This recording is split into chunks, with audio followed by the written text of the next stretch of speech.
వాడాల్సింది వస్తుంది అంత దాంట్లో.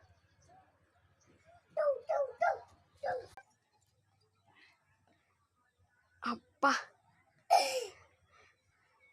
17 కేజీలు ఉన్నాడు అట్లా వాడిని ఎప్పుడు కొట్టేవరా నువ్వు?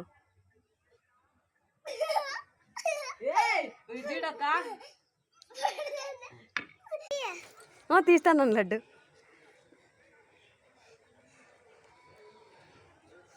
మిద్ది మీదకి వాకింగ్ చేసే కానీ వచ్చిన నేను. పక్షులు పోయినాయి. ఫస్ట్లో మావాడు ఎగిరిన అల్లరినంతా ఇగ్నోర్ చేసేసేయండి. ఇప్పుడు చూడండి వీళ్ళు ఎడుతున్నారు, చూడండి వీళ్ళిద్దరు మామ అల్లుడు. మా ఊరు ఒకసారి ఒక రౌండ్ వేసేసుకోండి.